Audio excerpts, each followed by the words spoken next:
welcome back to everyone. See if my slide doesn't want to go forward. Okay, so we are going to start by saying welcome back, and I'd also like just to tell everybody about a change we've made. Our government in Nova Scotia champion, Mark, he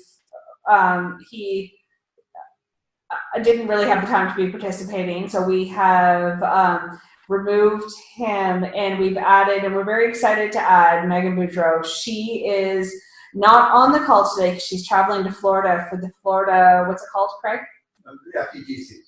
The FETC, but she's very excited to be joining us, and she has a pretty good background in coding, so she'll be. Yeah, she's an instructional technology integrator for Halifax, which is half of Nova Scotia, and she's one of several. But she's interesting. She actually has very little science background, and so I've worked with her over the last year or so in helping her integrate our sensors into the science. She's a very quick study, very quick learner. But most of her involvement, why we thought she'd be an intriguing addition to the group, is that she has a lot of experience in coding. About 80% of her activity is integrating coding activities, and so she was absolutely thrilled when she heard about the developments to SparkView and Capstone. And so I really look forward to hearing her input on that front and working more on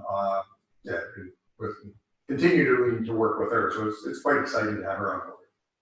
Yeah, I hadn't even sent you, James, or you, Umberto, an email on it yet. I think that everybody knows that we would like to keep our group small, and we will keep our group small.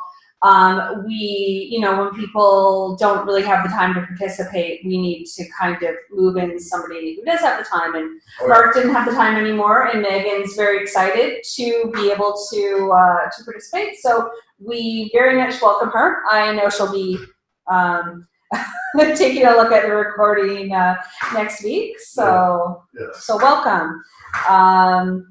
I am now going to hand over the reins to PASCO. James, which sign-in should I make the presenter? Send it to me first. I just want to kind of reset where we are, what's going on as far as a preview to the Champions features of the exciting things that are being announced. So go ahead and start with me. Okay. I just have to get myself over there to make that full screen. All right. Should be able to see my screen. Yep, we got you. Okay, great. So we appreciate everyone being here. You can still see us on the webcam. We're not sharing right now, but I'm James Christensen. I've met most of you at least via these calls before. Umberto. So I manage the international marketing, everything we're doing outside of the US. So working closely with our friends at Ava. Umberto is the regional director for the Americas and supporting Ava. And then Wakas, you may not have met yet. Wakas is our sales engineer, supporting everything we're doing. Actually support the entire sales team, but he's specifically chartered with supporting all of our activities with our international partners and with the 60+ partners we have around the world. And so we're happy to be here today and share some news with you that we kind of gave a sneak peek to the last call we had, which was in December sometime, if I remember correctly. But you're getting a preview of things that will start being announced tomorrow and over the ensuing weeks. And so we're happy to share that with you. And hopefully it's not so overwhelming that you won't feel like asking questions or engaging or getting feedback or input. We do encourage that. So please fire away if you have any questions as we move along. So STEM, when we talk about STEM, there's so many different markets that we deal with, countries we deal with, ministries of education, schools that have a little bit different take on what the definition of STEM is. PASCO has always been selling in STEM. Well, the S is science after all, and so we feel like we've always been a STEM provider. But over time, it became clear to us that we need to more formally define how does PASCO define STEM?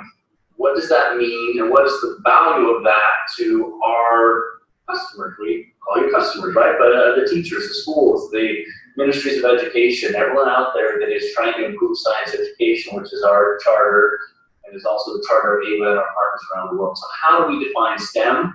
So we started first from a kind of a standards approach, and so internationally, ISTE, International Science for Technology and Education, they do have computer science standards that kind of inform what we wanted our STEM approach to be. Within the US, there's NGSS, which actually by name is being adopted or embraced in places like the Philippines, and UAE is becoming more prominent outside of the US, even though it's a US standard. And so there are some standards there, computer standards that are being adopted worldwide that inform what our STEM strategy is. So that's kind of point number one. And then the second thing was, you're now getting away from coding, right? I mean, there is a global need for teaching coding, and that's an opportunity for us to figure out how to provide solutions that incorporate coding into what we've already been, providing around the world. We had some students come and visit us, actually. They happen to be children of employees here at PASCO here in California. Various age groups. I think we had fifth graders up through high school age students. And some of them go to schools that don't use a lot of sensors in the classroom. But when we showed them, we were doing some marketing videos and they were helping us with some product shoots and photo shoots and things like that. When they stopped coding, when they stopped blocking coding in our software, they all recognize that. So clearly everybody out there is getting exposed and using coding, even if they're not using sensors, which is our job to make sure sensors are being used in classrooms and labs around the world. So there's a need for that globally. And then if you look at a lot of the STEM solutions out there, we're going to bet one of the biggest education technology shows in the world in London next week. And if you visit, there's a pavilion part of the exhibit floor. There's probably at least a dozen, if not 24 robotics companies. You see the Legos, you see all the robots tend to always be very popular in what people define as STEM. And certainly there's some value in that, being able to be able to code and see the output and a robot moving or doing something there's value in that, but there really aren't a lot of providers that have visual feedback. So besides the output, some loop back to the data and visualization of the data. So that's where we felt like giving our solution set, putting block-lead coding in the software, that's the opportunity for us to differentiate our STEM solution and provide value to teachers like yourselves in the classroom. And so that's kind of our approach at a high level, just to help you see where we're going to and what this first product we're going to show you today is meant to do. May I say something? Yeah, of course. Actually, also, one of the main differences that I find between the robotic solutions that are out there, they are trying to control something, the robot is going to do something. And I believe that for PASCO, in terms of science, it's like a natural step, because the sensors, what allows you is to connect the student to whatever is around them. If it's temperature, if it's humidity, if it's whatever it is, light. So the sensors give tools to the students and to the teachers to connect with the environment. And now the students, through our sensors, are going to be able to program, to do something else with the computer that is going to be able to control something else, and move and create some feedback from whatever is happening in the environment. This is the reason that the robotics is trying to do something with the robot. But I believe that the science is a natural step for us, because we are continuing the cycle. But now we're going to be able to get some feedback from whatever is happening, and now analyze it and do something, any kind of feedback that you're going to control, or you're going to react, you're going to compensate, balance. We have very good tools in the calculator. We have other tools in the software, like what James is talking about, that in real time you have a graph. That's something that is pretty unique. So I believe that it was just natural, the step for us moving closer to coding. And that's something that it's going to be interesting to see how we're interacting with the other solutions that are out there. Yeah. So again, at a high level, that's kind of how we've defined what STEM means for PASCO. And I won't go into all the standards, but if you take a sample of some of the standards by grade level that is defined, you can see clearly where there are a lot of coding and programming type activities that computer science programs use. And so grades 3 through 5, there's a nice capture of some of the things that students at that level are expected to understand. And likewise, we did snapshots at other grade levels. So we went through and did some homework on ISTE standards, NGSS, some of those things that the computer science programs are looking at, and then combine that with our approach in the science classroom. And so what we came up with was something we call Learn to Code and Code to Learn. And so we have Spark 4.3, we have Capstone 2.0, those software products, the updates were released in December, and they now include Blockly coding as a feature within the software itself. And that's what's enabled us to really be what we believe as the first one to provide that combination of coding and data collection. We'll show you some examples in a minute with our new product that we're announcing in the preview of today. And so really what that does is it's not just so coding to learn, so that Learning to Code does use Blockly coding to teach coding concepts, but the Code to Learn also takes it to that next step of integrating it into science. So applied science learning that you're trying to, that's the best way to teach science is hands-on investigations using our sensors ideally. So incorporating coding into that applied science learning and using the sensor measurements that Umberto was talking about that we can do with our family of sensors, and combining those two components is our STEM strategy. The coding, the Blockly works with the entire wireless PASCO sensor family, and if you're familiar with any of the activities we have around our sensors, certainly when launching a sensor, there's a list of activities that the sensor will support. Now all those activities going forward will have extensions. So besides the activities that you're doing in the classroom for a temp sensor, a pH sensor, a force sensor, what have you, there will be an extension to those standard activities that will include a Blockly coding component to it. And that rounds out what will be our STEM strategy. So in addition to that, there is a brand new product called the Code Node. And that's actually the trademarked, soon to be trademarked, or copyrighted, for the right term is, logo, the 2 forward slashes, lowercase code, period, Apple Node. And so that will be the official name of the product. And we'll show you what that looks like in a little bit here. But it's got a number of built-in sensors. We'll kind of give you a view of what those are. We've already designed a number of activities at various grade levels that use Blockly and use this as your input-output device. Again, we'll give you a preview of some of those. But it is a brand new product for us that we will tomorrow. There'll be a press release that goes out at 9 a.m. Eastern time announcing this, and there will also be a new PASCO.com website up, a product page that shows you more details on this product. And then next week at BET, besides what you'll see here via camera, next week at the BET show in London will be the first time it will be displayed to the public. And so we're excited to give you a preview, kind of talk about what our STEM strategy is, how this fits into it. It'll be orderable, although it'll likely be April before we start shipping it. So we'll look as soon as we can to get some of these in your hands. And part of the success of this will be building a community around this, building teachers and educators that are using our sensors, that are incorporating Blockly into how you're teaching students, and incorporating the Code Node into that as well. So that's what's exciting for us. What's exciting for us to share with you, and you'll be early adopters helping us if you're willing to start to play around with the Code Node and test this out and use it in the classroom. Makes sense. So giving you a lot of kind of team it up. Let me pause and see if there's any questions on the strategy or on the Code Node before we kind of go into some more details on it. Well, the Code Node, I guess, is We're muted. Oh. Wait. Maybe I'll skip this, and when we go switch over to you, you can talk a little bit more. I just wanted to emphasize too that just like James is talking about, yes, this is the Code Node. We're expecting that many many more people are going to be interested in using Smart View for the science and also for the computer science courses.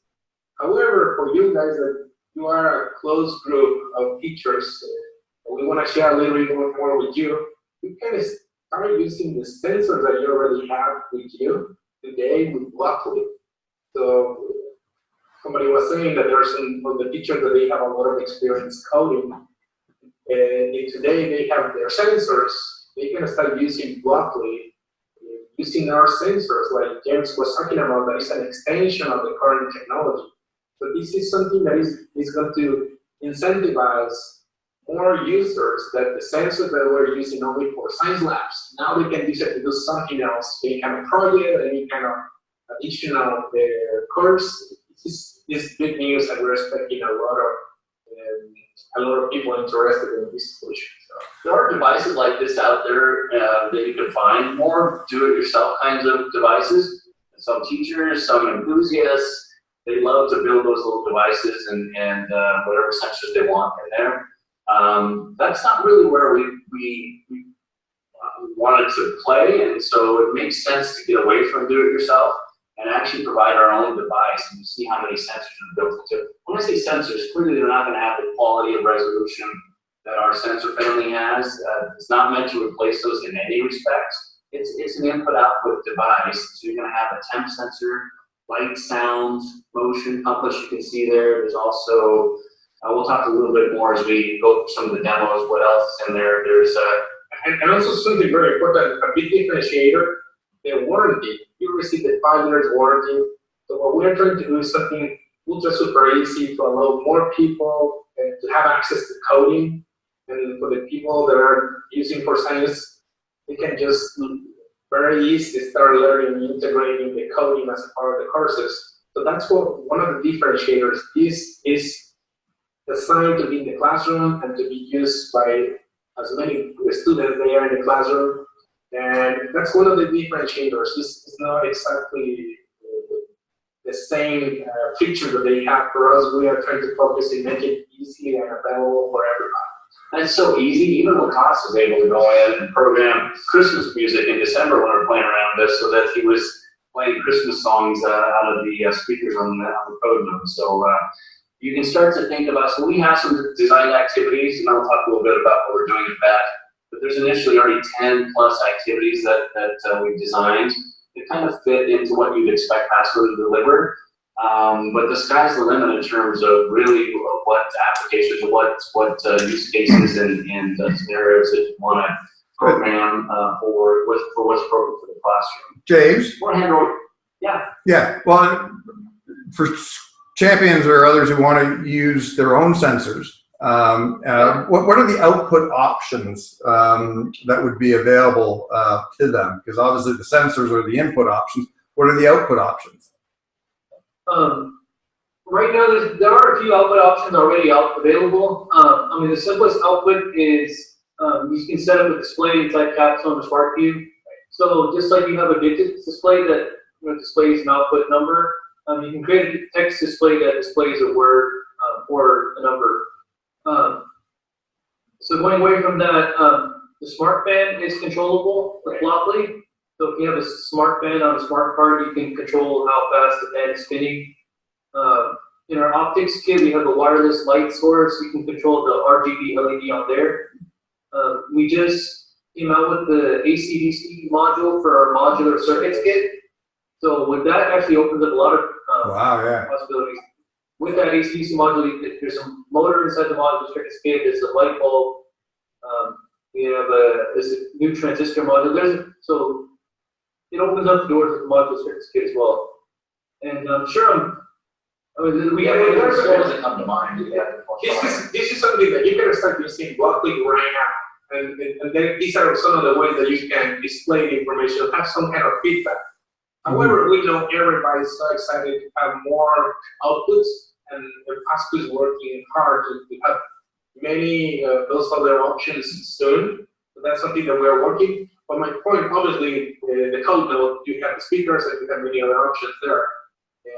So I believe that little by little, we're going to be able to have more, and the hope is that many teachers that they already have a sensor, if they're also using blockchain, and if they need to look for other outputs, we're going to have more options for you guys soon. So Yeah. why don't we start collecting some data and showing some? Let me just show real quickly before we show the code note itself, because I talked too much already. This is a mock-up of what our booth at BET will look like. Interestingly, we'll have a working version of the London Eye there that is built out of PASCO structures. There's some blocking involved in making that a London Eye, so that's kind of cool to point out.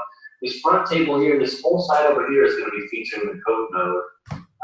And it's cool. In fact, I should show you. We're actually using, what do they call it? A board book with a die cut. And so right now it's intended to be a marketing tool, but we're even talking about, it'd be interesting at a future date to see if it's something that would be valuable as a productized kind of an offering. But essentially it's a die cut board book. You can see this spot where the code note sits into it. And then the book is like any other book, and you can go from activity to activity with the code node sitting right there. You can see how we've highlighted in this case the magnetic field, and then so that's the input, and then the output is going to be the LED. And there's an activity, and then on the left-hand side, we're actually showing there's a little bit of educational value in the magnetic field. Talk about real-world phenomenon that associated with compasses, and then there's an activity that you can perform. When we do this across, the book will go through motion. And also the color is very interesting that you see on the right side, you see in blue and orange or yellow, the code node part that is the coding part, and then you see the outside of the world, what you see in white. This is very well done. It's a nice document. This is the reason that we are really considering to repurpose this information to use it as a product to find something else to do. It's a very well done document. Yeah, so I'm going to stop down here and we can switch it over to a cost over. You can kind of get an idea of how this is going to be positioned while we're at BET, and we're kind of excited to show it this way. So that's enough for me. Go ahead, Wakas. Can you make Wakas the presenter so we can show the code node in action?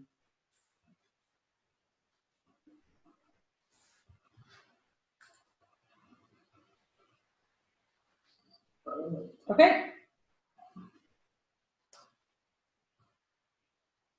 There you go. So there you can see my screen, and you should be able to see my camera as well. Let me go. That's the hold up. I got it on my view. I can see it. Okay, all right. How's the camera on this camera? Is it blurry? Oops. Under close. There it is. It looks okay. You're good. All right. So this is the code node live in the flesh. Properly, right? So let me start off by turning this on. There you go. That's a good start. And over here I have Sparky open. So the code node works like any of our wireless sensors, where it has built-in battery, works over Bluetooth, works with the USB cable. I'm going to do all the demo today. I'm going to do over Bluetooth, just for simplicity. So we have Sparky open. I'm going to do build new experiment. So what I want to do, for example, I want to show, explain to a student how a nightlight works. Nightlights, we plug them into the wall. They have a sensor on there, detects the light intensity. The light intensity drops below a certain value, then the nightlight turns on. So I want to do that same experiment with the code node.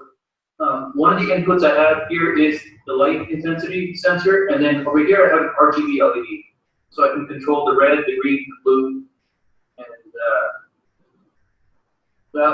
with all three on, we get white light. So what I'll do is I want to build a new experiment,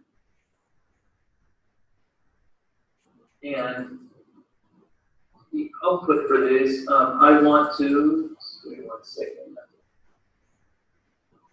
I want to just have a full screen with the digits display, and I want to display, oh, sorry, I didn't connect the sensor first.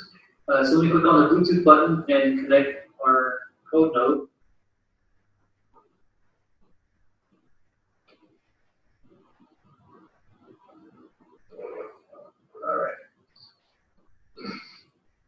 So what I want to look at here is the light intensity.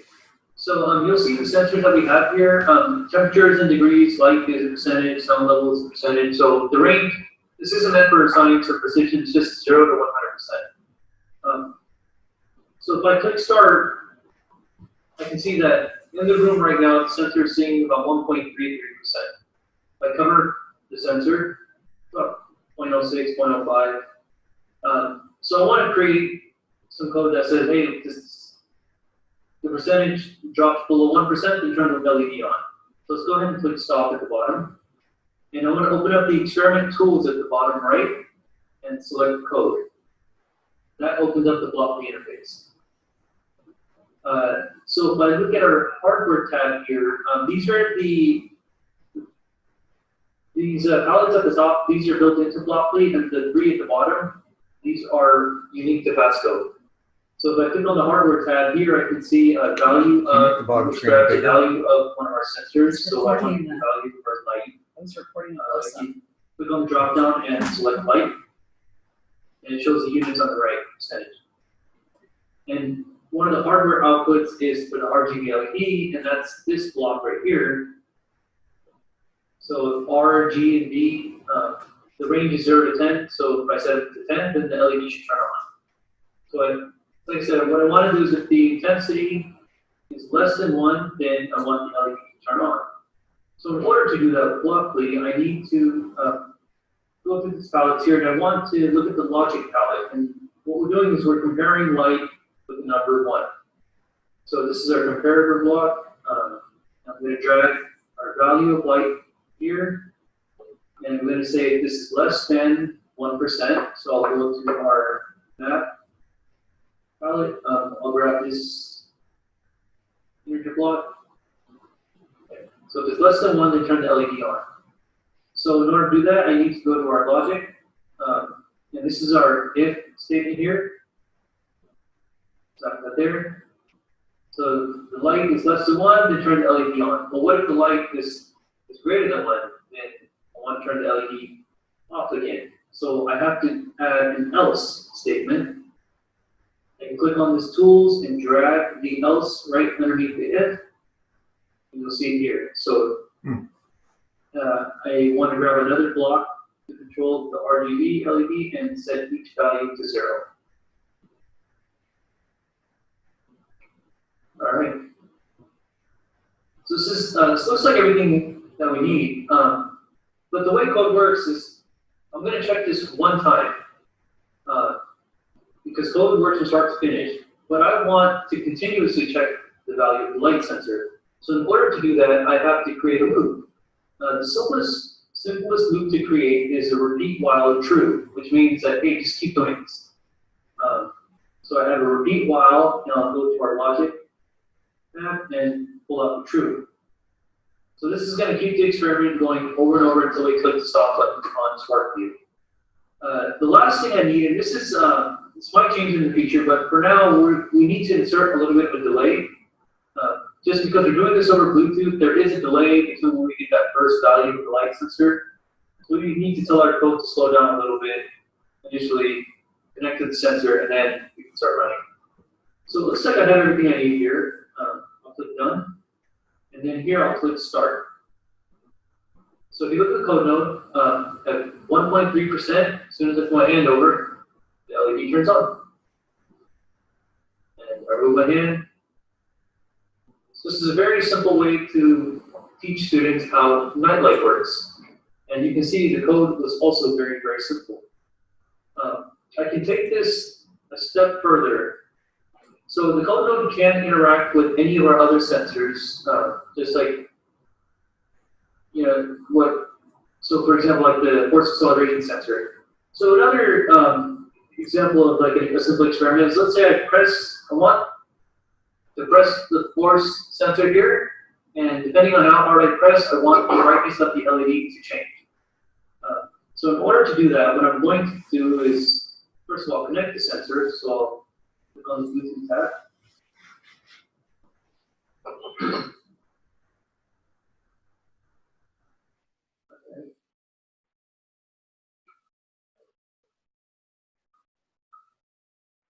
So the range for our force sensor is between 0 to about 50 newtons. So here I want to view what the force on the force value is coming from the sensor. So I'm going to open up our code again. Now here, in order to just change it from our light to force, I click on the drop down and force sensor is connected, so I can use force now. So I want to say if the value of the force sensor is, say greater than 1 newton, right? Then let's do this experiment. So I want to set the RGB. Let's just say I want to control the red only. So I'm going to turn off green, turn off blue. So I'm going to click done, and if I hit start, if I press the force sensor, the LED turns on. So I can take this a step further by going a click stop, go back to our code, and we know the force sensor has a maximum value of 50. So what I can do is I can go to our map palette here, drag this out, and I can say, hey, let's just take the force value and multiply it by 0.2. Because that way, if the force is maxed at 50, we'll have an output of 10, and then anywhere in between. So that was a little bit confusing. You'll hopefully, just by looking at the code, you'll be able to see what I'm doing here. So I'm taking the value, grabbing out another value block, and I'm getting the force, and I want to multiply by 0.2.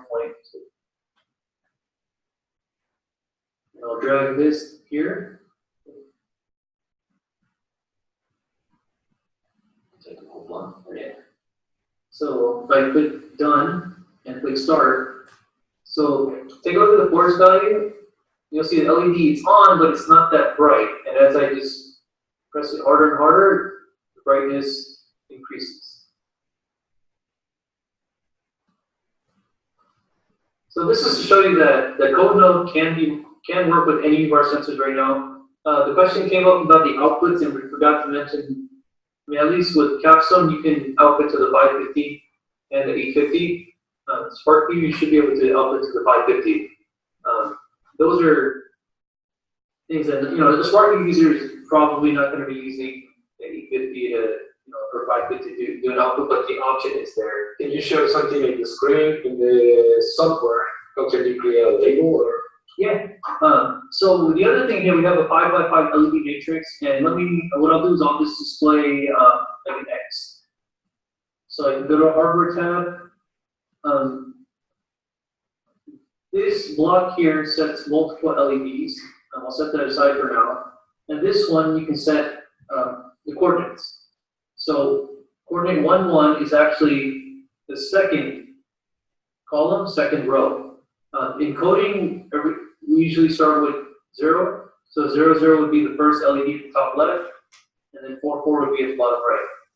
So for example, if I say, hey, turn on LED 1, 1 as well, then I'll go ahead and click done and start. And as soon as I press the force sensor, you'll see that LED turns on. If I let go of the force sensor, the LED stays on because we didn't put any code to turn that off. And we can easily do that by just dragging another output block, set LED 1, 1, and then in intensity, I'll put 0. And if I click done, you can start. When I press the sensor, LED turns on. When I let go, LED turns off.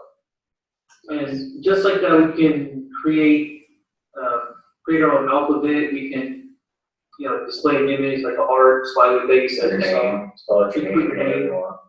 soon as they get creative, and like within the first few minutes, they'll be able to spell out their name just by putting a loop there. Can you explain the screen with PASCO in the SparkView screen? Sure. Oh, the output to this. For the people that they don't have the code node. Yeah, so if you don't have a code node, and let's say you want an output, if the force is greater than. If you have a temperature sensor right now, correct? If you have a temperature, what can I do right now? Obviously, the computer of the SparkView is your output. So can I do something right now if I have a sensor? Right now, he's going to show you how to do that, just connecting one of the sensors that you have and having the screen as the output. So I'll use the force sensor again. Let me move the photo aside. And if the force is greater than 10, we're just going to say uh-oh. Okay. So on the left side, we have our code output tool here. I can create a text output. And we're going to call this error display. All right. So if the value of force is greater than 10, we'll just say uh-oh. Otherwise,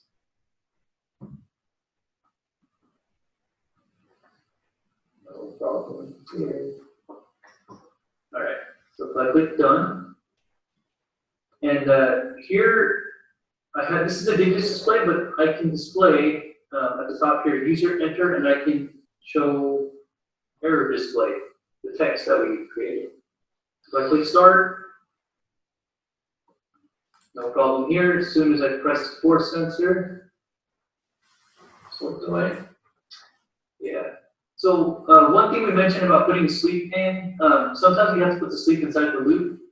We are working to fix that. So here I'm just gonna have to put a little, what's happening is the force sensor is sending so much data, the code really is having trouble syncing. So I'm just gonna put sleep for 200 milliseconds. We'll see if that works. That means at the end of this loop, we're gonna wait and start the loop again.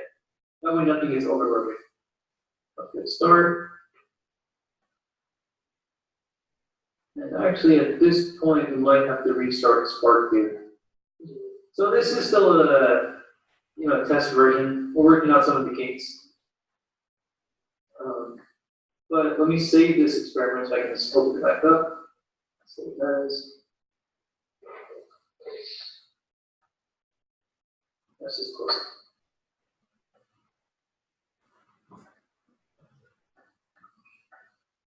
So at least you were able to see that we could create an output text here, and hopefully you guys can just trust the fact that text does here will change just like we set the LED to change. You saw that correct, right? That you create the variable, the error variable that it was there. Yeah. Just call it as user enter. So obviously there's different versions right now of software. So it's not working at all. Sometimes they improve some areas and other areas are not working. So, but that's exactly. I had done it multiple times. That's the reason that I couldn't spot a webcast. But I had done this demo because I still have my sensors, and that's what I do all the time. Yeah. Now I saw Michael Paskowitz did some How Do I videos to get started, and I saw a number of them. I imagine that collection is going to grow. I found those very helpful.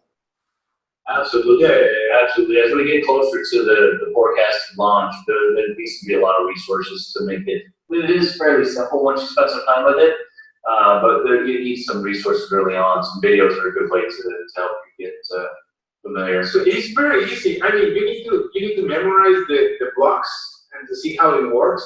Yeah. But this is what is interesting, that it's just the logic, making sure that step 1 is going to do this, step 2 is going to do this. So this is the reason that coding is becoming so popular and so important, that you know how to analyze the problems that you have. So you can see that what Cass is doing it really quick because he already knows the blocks. Like, and for somebody that doesn't know coding, you're going to say, well, I don't know which one are the blocks that I'm going to bring. But little by little, you're going to get familiar how to connect these dots, and believe me, we are expecting that many of the students and the teachers are going to start doing more and more with the sensors that they already have. And of course, the code makes the life easier, but really, as you can see, the book of activities that we're going to be presenting at that, it's going to be a great way to start having new customers or new teachers getting more involved with this product. There you go. Okay. Hey! I was feeling bad, but this is showing that you're problem solving. Now, one question. Now, I imagine, like, how important was, like, I'm not sure if a lot of the champions even know that PASCO is now an authorized partner of Google. or unauthorized, did I say that right? And how important was that new partnership in creating this? And can you maybe just briefly share with the champions some of the benefits of that partnership? Yeah, let me pull up. In fact, I want to give them a resource here as well. We just announced it. We will be showing at, oh, you're on there. I might have to switch back to the answer. I want to make sure I can find it first. Just go to the resources and it shows what the Google partnership is. Google partnership. You go to PASCO.com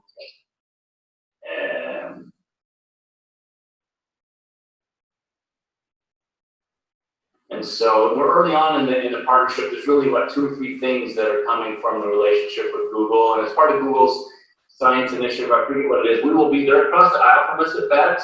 We'll be in their booth showing some of our sensors. They'll be probably featured in our booth. We'll have Chromebooks set up and showing Google Science Journal, which is one of the first deliverables that you have to page up. And then one of the big things is now SparkView will easily be able to export the data directly into Google Sheets. So I don't know how many of you are using Google Sheets, but it's a nice. By the way, we're announcing something very similar with our friends at Microsoft with that as well. Very cool if you're familiar with the wireless weather sensor and the weather dashboard. There's an Excel streamer option now that's going to show a lot of what you see in the weather dashboard in Excel. So I guess the larger point, Craig, is that we understand the kind of the ecosystem of all the big players and smaller like ourselves that are trying to deliver value to educators. And so we're forming these relationships, whether it be with Google or with Microsoft, to make it easier to use our solutions in ways they want to use them. And so you're going to see a lot more of that, not just the Google partnership, but Microsoft, which you guys are the first to hear that publicly outside these walls as well. So It's very interesting. Microsoft has been following PASCO for a while. I don't know if you follow Microsoft, but they have been trying to develop some inexpensive sensors, but it's not the same. They were struggling to have the quality of the sensors. And now they were very, very happy to have, imagine the weather sensor, remember the dashboard for the weather sensor? That one now is streaming directly to Excel. I have a view of it, but I'm not sharing, and I'm too far away to actually show it. So. This is something that not even the engineers at PASCO, this is the engineers at Google that they are developing that solution. That's what you have in screen. So this is really hot off the press. This is just, like I said, you were the first, literally the first people outside the PASCO walls to get a view of this Excel streamer as a result of our partnership with Microsoft. So if you're familiar with the dashboard, some of this will look familiar. So you see, this is Excel, and it's going to be live. It's going to be collecting live, and actually, in that column, in the column N, because that's what I know in Excel, but you see the variables that you have, the sensors that you have in the weather sensor. Supposedly, that is going to be smart enough that when you are clicking in one of the variables, it's going to change the displays. So this is not the typical Excel. Right? There are new features in Excel. That basically what Microsoft is doing, trying to offer a rich feature for Excel, collecting data directly from our sensors and displaying it here. This is totally new. It's something that we have been working for a few months, and last week On Friday, it all came through as much family to be able to show it at that right now. So when you asked the question, Craig, I was thinking about that. But anyway, the larger point still stands. You can see what we're doing with other. Yeah, no, it's excellent. That's excellent. So, no, I know that will be welcome news to the teachers because integration with other existing products, particularly the ones that you're working with right now, that's critical and so that's fantastic news. Now with the Excel, is that the Excel that's like, is that Excel in the cloud and can more than one SparkView? If you're running multiple, if multiple students are running different SparkView versions, can it stream into one Excel sheet? Is that possible, or is that getting a little? So right now, this is running. We have it running on Windows with Excel that comes with Office 365. Most students, or the students that have Excel, usually have the 365 version. Yeah. And it's the web version, it's the one that's like locally installed up there. Yeah. My understanding, I saw something very similar last year, and my understanding is that Excel, they already have all the libraries. Really, what they are developing is more the interface with our sensors. But it's pretty universal. Most of the Excels are going to be able to use it, but we need to find out the details. We don't have all the It's just a preview, there'll be more to come. It's a preview. Even inside the office, not that many people have seen it and we don't have the details. But these are comments that we have heard from before, that the idea is that Excel is trying to really incorporate other technology to make a more interesting Excel for customers. And you guys know how some customers, some teachers in IT community or in some markets, they all the time they're asking, can you export to Excel? Or can I collect data and show it to Excel? So definitely, we believe that Sparby is going to be the #1 option, and that's what we want to keep promoting. But definitely, for some customers, this could be an interesting opportunity. And obviously, PASCO wants to be considered for other projects that are out there. We're being responsive to the needs of educators, and that's this is a reflection of a lot of that feedback. Yeah, well, one of the outcomes of it, there's always like collaborative outcomes in the curriculum, trying to, I know a lot of times, particularly in biology, they want to get results from multiple students into one Excel spreadsheet. So doing different trials, and I imagine that's relevant to all areas, but biology was one that comes to mind where they request that feature the most. And would this help facilitate that at all, or like right now, I know I always just say just export to Excel, and then you can copy and paste and build up a spreadsheet that way. But I'm wondering if this new technology might be able to facilitate that objective. What the Excel streamer is it's basically getting the data straight from our sensor and putting it, not straight, but it's through SmartView, right? But it's taking the data and not building out a spreadsheet. This dashboard you see here, it's just a view, but in the background there it is. Yes. So we can populate the spreadsheet, and every time a new value comes, just a new row. And then you just like with the Excel, you can take the spreadsheets, copy paste data into the different columns and comparison. So it's kind of a shortcut way to just get data from SmartView itself. Okay.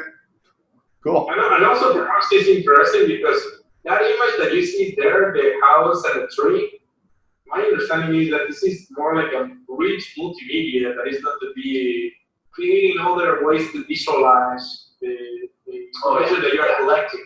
So it's really cool. I'm looking forward to pay more attention in the Microsoft booth because that's something that is coming for us. So as I mentioned before, this is something that PASCO has been trying to develop, but also the engineers from Microsoft are the ones they put together this file. And supposedly, maybe next week we're going to see it really working, because this is just an image that we received. Right? But we received the comments that they were very excited about that. Okay. Yeah, fantastic. So any other questions? I know we dominated the meeting today. Hopefully it was of value, and you can get excited about what we have coming and start to think of ways that adds benefit to the classroom for you. And certainly we'll look at ways when we can to get a code note in your hands and start to do those extensions to activities you're already doing with our sensors and all the other activities we gave you a preview of. But any questions before we kind of wrap up our portion here? So the code, Doug, when's that going to be available? Did you say it was April? Okay. It's forecast for April right now. We were very aggressive with some of these early prototypes and getting versions available for BET, so we can launch it there, press release, all the other things. There's some marketing materials and slips, product information that you, Ava, will be armed with and will be available to the teachers as well as we move along. But looking at, it'll be orderable right after the press release once the product page is up, but shipping is going to be in April likely. PASCO has been very, very aggressive with this program. Something that I don't know if we mentioned or not, also this is working in capstone. Right? So all the sensors and all the Blockly features are available in capstone. So I'm actually paying attention. Sorry. This is not the first time. Any question? many, but not appropriate to ask now. So we'll just, Yeah, fair enough. yeah. Fantastic. That's sure. Okay, great. Thanks everyone, and thanks for all of the interesting news. It's like after we first learned about it only a few weeks ago, and it's Yeah. some interesting stuff to absorb. So, and we just learned about the Microsoft stuff now, so that'll be. Actually, is PASCO still there? I noticed, Yeah. The 1 and 2. What were they on the code note? I was curious what that were. The inputs or were the outputs or inputs? 1 and 2 on the face of the code note. Those are button input. So, like in-house, we created like a little game with it. So depending on what you push, You can code a little reaction game and see who reacts quickest by hitting it. Yeah, they're just input buttons. Well, that's interesting. Okay. Yeah. That's very interesting. Craig, something that I want to mention, I know that we have been trying to develop in Canada more curriculum for math and for computer science. The person that is developing the curriculum for the code note, also she has been referring that math is one of the most interesting areas. So good.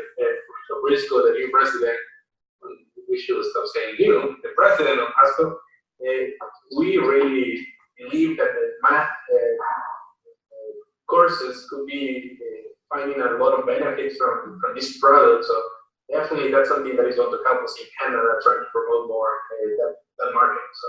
Oh, Well, fantastic. Craig has an in-person board meeting next week with a math person and a webinar next week with a math person. Yes. So we're really focused on the math side, like just trying to uncover the math side. So that's great. Yeah, that's great news. I might follow up a little bit more on that in preparation for next week's meeting. So that's fantastic. Yeah.